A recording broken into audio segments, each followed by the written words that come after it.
Coucou, bienvenue à toi dans ce podcast qui est consacré aujourd'hui à la question de l'empathie et de savoir si elle peut être un don puissant, une qualité puissante pour nous. C'est vraiment une question qui me touche particulièrement parce que pendant vraiment longtemps, j'ai vécu l'empathie en moi comme quelque chose de difficile. Je suis aussi hypersensible, donc la question de l'éponge émotionnelle, ça m'a parlé beaucoup. Mais pendant longtemps, j'ai vécu l'empathie de manière complètement inconsciente. Et c'est pour ça que je suis contente d'observer qu'au Danemark, par exemple, dans les écoles, dès la maternelle, il y a des cours qu'on appelle d'empathie, mais qui sont surtout un apprentissage à poser sa conscience sur ce que l'autre ressent finalement, mais qui est aussi un apprentissage pour apprendre à se situer soi en tant qu'individu par rapport à l'autre. Parce que vraiment pendant longtemps, et c'est ce que je rencontre dans mes consultations, c'est vraiment une empathie qui a été vécue de manière toxique, que ce soit la question de l'éponge émotionnelle ou le fait même de me perdre dans l'autre, parce que l'empathie alimentée par des blessures intérieures, par une difficulté de gestion de ses émotions, de self-control, le côté caméléon, se fondre, se perdre dans l'autre. Je suis heureuse d'entendre qu'aujourd'hui on apprenne ça dans les écoles, même si c'est pas encore chez nous. Mais tout doucement, ça arrive. Et donc l'empathie, lorsqu'elle n'est pas apprise, elle peut être vraiment problématique et participer entièrement à des souffrances psychiques ou à l'expression de ces souffrances, de ces blessures, et finalement alimenter un cercle vicieux, toxique, psycho-affectif, duquel on a vraiment beaucoup de mal à s'en sortir en fait. Et c'est triste parce que cette capacité d'empathie, finalement, au départ, c'est quelque chose, c'est un don de soi aussi. C'est une capacité à pouvoir donner à un moment donné précis une partie de soi pour comprendre quelqu'un. Et par exemple, d'autant plus que l'empathie, pour moi, qui est clairement liée d'un côté à une hypersensibilité qui, encore une fois, lorsqu'on n'en est pas conscient, est aussi vécue de manière difficile, voire comme un fardeau pour certains, c'est assez difficile.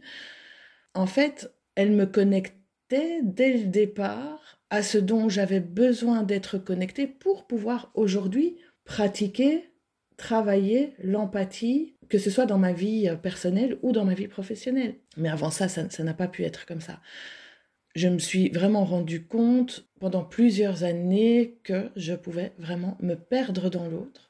Et comme j'avais personnellement, comme j'ai personnellement la blessure de l'abandon en moi, en fait, je m'abandonnais, l'empathie faisait que je m'abandonnais moi-même pour me perdre dans l'autre. Et donc j'alimentais aussi cette blessure d'abandon parce que je la recréais, je l'alimentais à travers aussi l'expression d'un syndrome du sauveur. Ça, c'est vraiment le summum de l'expression toxique de l'empathie, alors qu'en soi, c'est quelque chose de beau. Le problème, c'est que c'est toxique. Et donc souvent, on pense que notre empathie est saine. Mais je pense à toi, mais je fais ça pour toi, je suis là avec toi. Et puis en fait, quand la personne ne répond pas aux attentes de notre sauveur, oui, mais t'as vu tout ce que j'ai fait pour toi, et puis on se morfond chez soi, et pourquoi est-ce qu'elle ne me tient pas au courant, et pourquoi elle ne m'a pas dit ceci, pourquoi elle ne m'a pas dit ces démarches, etc. Il y a quelque chose où quand on rentre dans une expression empathique liée par exemple à une posture de sauveur, à un syndrome du sauveur, ça génère en nous et autour de nous des interférences qui font que d'un côté comme de l'autre, on va répondre à l'attente ou à la peur ou à la croyance intérieure que l'on souhaite valider. Aussi, vraiment, cette capacité à pouvoir se décentrer de soi pour comprendre l'autre implique que l'on puisse être aussi, et ça aussi c'est un apprentissage, dans une posture d'écoute active. C'est-à-dire que quand j'entends l'autre, que quand j'écoute l'autre, qui me transmet un message, une information, je ne suis pas dans ma tête en train de chercher, tiens, comment je vais lui répondre, tiens, comment je vais argumenter, oui, mais non, c'est pas comme ça, ou surtout le braquer parce qu'en fait, je ne comprends pas en fait l'autre, je ne comprends pas son système de représentation, et donc je suis, au-delà du sauveur, dans une posture de jugement, de résistance, qui fait qu'en fait, je ne comprends pas l'autre. Beaucoup de gens se pensent être dans de l'empathie, tandis qu'ils ne le sont pas. C'est pas parce qu'on écoute l'autre et qu'on a de la compassion pour l'autre qu'on est forcément dans de l'empathie. Parce que l'empathie saine implique une posture de non-jugement. Une posture, pendant un temps, je m'oublie moi et mes représentations pour vraiment comprendre l'autre. Ça implique aussi le respect, l'humilité, Et puis aussi l'assertivité, savoir se positionner par rapport à l'autre. Parce que au moment où je rentre dans le système de représentation de l'autre, je ne dois pas m'oublier moi. Et donc, comment trouver l'équilibre? L'empathie, c'est vraiment quelque chose qui nous permet aussi de nous situer, qui demande un travail, lorsqu'on en est conscient constant, de pouvoir se situer soi par rapport à l'autre. Et c'est très important d'avoir conscience de ça. À travers l'apprentissage de l'empathie, on apprend aussi à travailler l'équilibre, à travailler le fait de se situer, de se positionner, de s'affirmer intérieurement avec non-violence et assertivité par rapport à l'autre. Néanmoins, quand je m'ouvre empathiquement à l'autre, je suis capable quelque part de me taire en moi pour pouvoir comprendre l'autre. L'apprentissage de l'empathie est vraiment essentiel. Que l'on soit enfant ou qu'on en prenne conscience quand on est adulte, il est important de pouvoir d'un côté se situer par rapport à notre empathie, savoir est-ce que j'ai un trop, un pas assez, un équilibre, etc. Ça demande de prendre conscience de sa vie émotionnelle, parce qu'à un moment donné, quand dans une empathie toxique, on s'est un petit peu perdu dans l'autre et en même temps donné cette question d'éponge émotionnelle, quand on s'est laissé emprunter de plein d'émotions, d'énergie extérieure, il est important de se désencombrer de ça.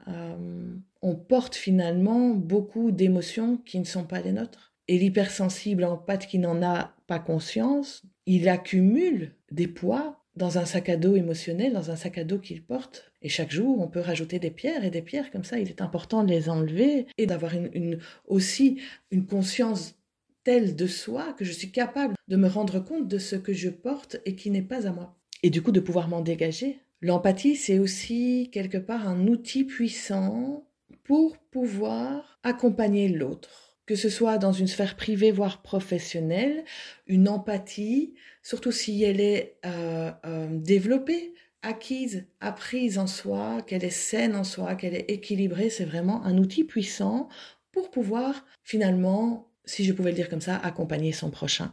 C'est un outil puissant, un levier à développer chez les individus pour qu'une société puisse tendre vers l'harmonie, vers un vivre ensemble harmonieux. L'empathie saine. On se rend compte aujourd'hui, à travers les études en psychologie, qu'un défaut d'empathie est aussi un trait de beaucoup de troubles de la personnalité. On entend beaucoup parler du pervers narcissique, par exemple. La question de l'empathie est fort présente quand on évoque ce sujet. Le manque d'empathie peut créer des dégâts, au même titre qu'un trop d'empathie d'ailleurs peut créer des dégâts. Il est important de pouvoir permettre aux individus de se développer psychologiquement en donnant une part entière à la question de l'apprentissage, de l'éveil à son rapport intérieur avec l'empathie et de se situer par rapport à ça. L'empathie n'est pas quelque chose de négatif, n'est pas quelque chose de positif, l'empathie est. Et l'important est finalement, mais qu'est-ce qu'on en fait? Quelles sont les intentions que je pose si je devais en faire quelque chose? À quoi ça participe? Autant pour moi, en moi, qu'à l'extérieur de moi. C'est aussi une possibilité de réflexion au-delà de soi sur la manière dont on se situe, dont on voit le monde. C'est sur la manière dont on voit le monde. C'est vraiment ça. On peut voir l'empathie à partir de soi et quand on se décentre de soi jusqu'à une vision plus globale, se demander comment seraient nos sociétés aujourd'hui si l'empathie faisait partie d'un apprentissage concret pour les individus.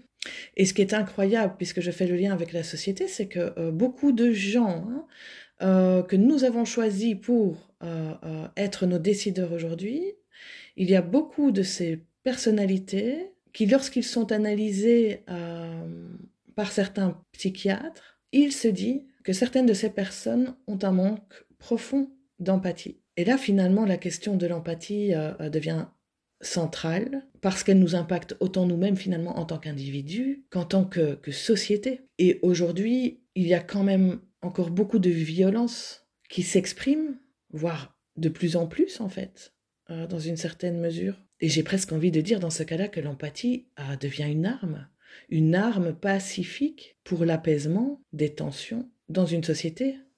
Donc déjà, c'est un outil aussi d'apaisement, autant pour soi, surtout quand elle est consciente, d'apaisement pour l'autre, parce que savoir écouter l'autre, se mettre à sa place, le comprendre, le soutenir en fonction de ses besoins, parce que l'empathie, c'est aussi comprendre les besoins de l'autre et le soutenir en fonction de ça. Et puis plus loin, un outil de de réconciliation, d'harmonisation au niveau d'un vivre ensemble plus collectif. Et donc, je pense fortement je pense que c'est vraiment le moment pour que chaque individu puisse s'observer dans son rapport avec l'empathie et se questionner par rapport à ça, ainsi que de se situer, et puis bien sûr de pouvoir rééquilibrer ça en soi. Travailler en soi la question de l'empathie, c'est aussi travailler pour sa santé émotionnelle, pour sa santé psychique. Et encore une fois, pour moi, ce qui est très important, c'est le fait d'apprendre à poser sa conscience sur les choses et à pouvoir se réfléchir, ça c'est une activité de l'esprit,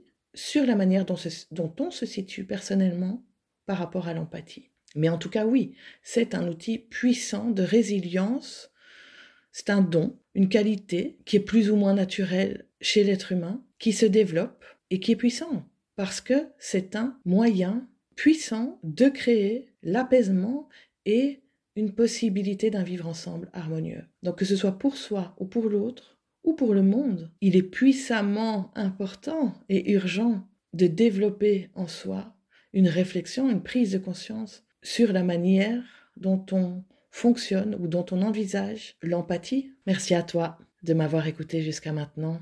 J'espère que j'ai réveillé ta curiosité, que tu peux observer l'empathie autrement. Et si l'empathie est difficile pour toi, de pouvoir amorcer une forme de détachement émotionnel. C'est ça, la décentration aussi de soi, c'est une forme de détachement. Et donc une forme de soulagement. Et surtout, te dire que, puisque c'est un apprentissage, je peux dès aujourd'hui m'intéresser à la question, faire des recherches, me renseigner sur la chose et me situer par rapport à ça.